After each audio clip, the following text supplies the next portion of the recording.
लिखा, ब्राह्मण से कहा महाराज ले जाइए। अच्छा एक बात तो है, चाहे वो राम की शादी हो और चाहे वो कृष्ण की हो, बिना ब्राह्मणों के अच्छे से पूर्ण नहीं है पाई। और भगवान ने अपनी जब पीढ़ियां हुई तो आने वाली पीढ़ियों से ये कहा था कि चाहे कुछ भी हो जाए और आप कितना भी बड़ा पाप कर दें, मैं बचा लूंगा, लेकिन एक निवेदन है कि दो लोगों को अगर आपने धोखे से भी सता दिया तो मैं खुद भी नहीं बचा पाऊंगा। पहले हैं संत, दूसरे हैं ब्राह्मण। और ये जो ब्राह्मण हैं, एक काशी पड़े ब्राह्मण घर पे आए, पिता से बोले पिताजी मैंने 4 वेद 6 शास्त्र और 18 पुराण हमें कंठस्थ हैं, तो आपको जो जहां से पूछना हो आप पूछ सकते हैं। आप पूछ सकते हैं।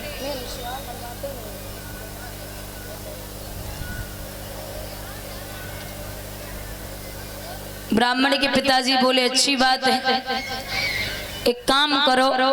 बोले कहा अब तुम इतना पढ़े लिख के आए हो तो एक बात बताओ, कौन सी?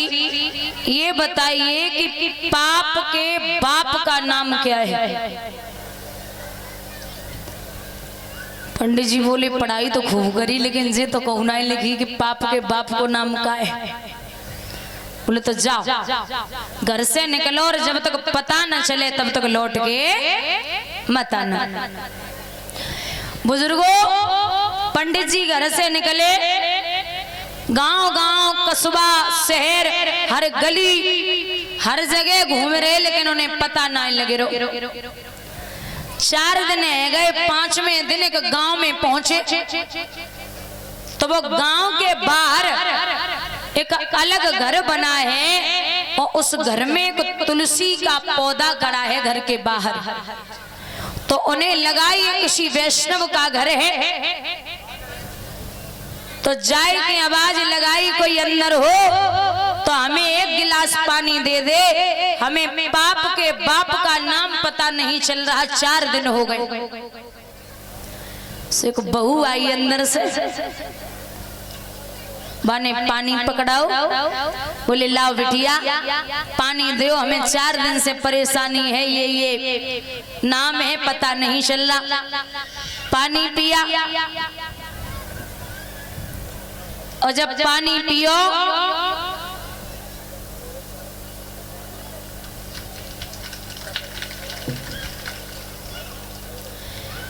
पानी पी के पंडित जी ने पूछी बिटिया हमें जब बताओ तुम जब गांव के बाहर काहे को रहती हो?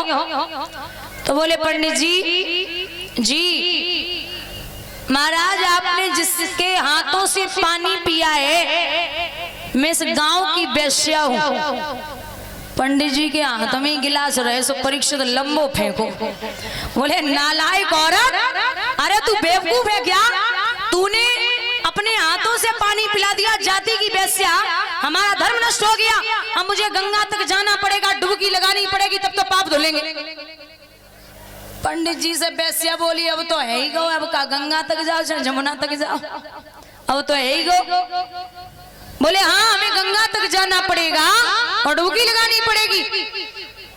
बोले महाराज अब पाप तो है ही गो, एक काम करो, कहा थोड़ी देर विश्राम करो, अब गंगा तक तो जाओगे ही, जैसी 1 डुबकी वैसी 2 लगाए लियो और जैसी 1 डुबकी वैसी 5 लगाए लियो, किराओ खर्च तो करोगे ही करोगे, चलो आओ अंदर बैठो। ब्राह्मण बोले पागल है क्या? मैं और तेरे एक वैश्या के घर में बैठूंगा, जाति का ब्राह्मण हूँ। वैश्या बोली महाराज तुम बैठो या न बैठो, हमारी तो बड़ी इच्छा है कि मैं आपको 5 असरफी दे दूं और थोड़ी देर विश्राम कर लो। पंडित जी बोले चल कोई बात ना, ज्यादा इच्छा है तो बैठ रहे, आओ। सो जैसे ही पंडित जी अंदर पहुंचे वैश्या थोड़ी देर बाद बोली महाराज आप आए तो गए हो, 4 दिन से भूखे प्यासे हो, तो एक काम करो हमारे घर को भोजन कर लो। पंडित जी बोले दिमाग खराब है का? अरे जाति की वेश्या, हमें जाति का ब्राह्मण, तेरे हाथों तेरे घर का भोजन करूंगा। वैसे बोली मत करो महाराज तुम्हारी मर्जी, हमारा तो बड़ो दिल है तो कि हम तुम्हें 10 असरफी दे दें। पंडित जी बोले चलो कोई बात ना, ज्यादा श्रद्धा है तो ले आटा दाल चावल दे दे, हम बना ले। ना महाराज जैसी 1 डुबकी वैसी 15 लगाए लियो, हम तुम्हें 15 असरफी देंगे, आप हमारे हाथ को बनो वो भोजन कर ले। अब इतनी श्रद्धा है ना मान रही है तो फिर कोई बात ना है, तू बना के ला। वैश्या भोजन बनाए के पहुंची, सो जैसे थाली रखी पंडित जी बोले दूर खड़ी हो जा, आसपास नहीं भटकना। वैश्या बोली हम तो दूर ही खड़े महाराज, काहे को चिल्लाए रहे हो? बोले हाँ पास मत आना। बोले नहीं आऊंगा। अब वैश्या थोड़ी देर तो खड़ी रही, पंडित जी ने भोग लगाओ। वैसे बोली महाराज कुछ कहने हैं, बोल। महाराज जैसी एक डुबकी, बेसी 5, बेसी 10, बेसी 15 और बेसी 20 किराओ खर्च करके तो जाने ही है, और पाप तो है ही गो। जैसे एक पाप वैसे 2, वैसे 3, वैसे 10, वैसे 20। अब गंगा तक जाओ तो डुबकी और लगा लियो। मैं आपको 20 असरफी देना चाहती हूँ, आप एक निवाला हमारे हाथ से खाए। ब्राह्मण बोले अब ना मान रही है तो डुबकी तो लगाने ला खवाई दे। सो महाराज वेश्या ने एक टुकड़ा तोड़ के और जैसी पंडित जी के मुंह की तरफ लेके गई, वो टुकड़ा मुंह में न देके वापस थाली में रखो, पंडित जी के गाल में तार से तमाचा दिया। जो तमाचो लगो सो पंडित जी खड़े हो गए। बोले नालायक औरत, वैश्या होकर के पंडित पे हाथ उठाती है, मैं श्राप दे दूंगा।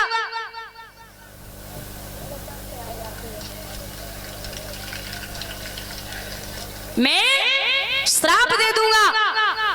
वैसे बोली कूल डाउन, इतनी गुस्सा काय कर रहे हो, नुकसान कर जे। बोले हाँ तूने इतनी हिम्मत पड़ गई, तूने मुझ पे हाथ उठा दिया। पंडित जी को देख के वैश्या बोली तू गुस्सा काय कर रहे हो। बोले सही कर रहा हूँ, तूने घर पे आके मेरा अपमान किया। वैश्या बोली अपमान नहीं करो, बस ये समझाना चाहती हूँ कि जाके तुम 4 दिन से परेशान हो ना कि पाप के बाप को नाम पता नहीं चल रहा हो, तो अपने पिता से कह देना कि पाप के बाप का नाम है लोभ और लालच। बोलिए गोविंद भगवान की।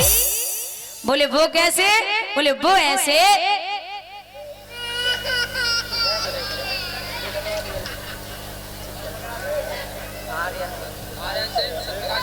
बस बस बस बस आधार कार्ड मत देखो। बोले कि महाराज आप अनजाने में आपने एक पाप कर दिया, कोई बात नहीं, लेकिन आप असरफियों के चक्कर में पाप पे पाप करते गए, तो ये जो लोभ और लालच आपका बढ़ा, जिसमें आप लोभ लालच बढ़ते ही पाप पे पाप कर गए, तो पाप के बाप का नाम है लोभ और लालच। बोलिए गोविंद भगवान की। महाराज पंडित जी सुरकुमड़ी कह रही नाथ चले जाओ। अब चलते हुए जा रहे, जब चलते जा रहे तो चलो ना जाए रहो। आवाज लगाए कि कृष्ण को एक वृक्ष के नीचे बैठ गए और बोले हैं मोए भी सबकी लाड़ों ने मेरे सुनो सावरिया।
तरवर की छाया।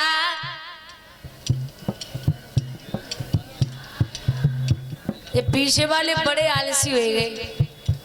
सही बता रहे, आज 7वां दिन है। ऐसे ऐसे मुंह बनाओ मत ज्यादा, खत्म बहुत बुरी हो। ऐसे थोड़ी बजाई जाती ताली, थोड़ा हाथ ऊपर उठा के।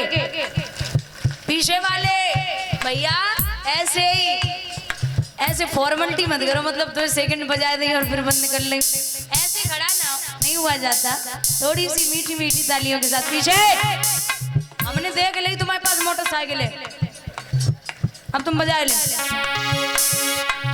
सुंदर लगे एक तरवर की छाया, बजाओ। पंडित जी ने आसन बिछाया, तो जो सीख लेते पीछे वाले तो बढ़िया गाती जे। पंडित जी ने आसन बिछाया, ओ मैया रे, ओढ़ के सोइयो कांवरिया, कांवरिया।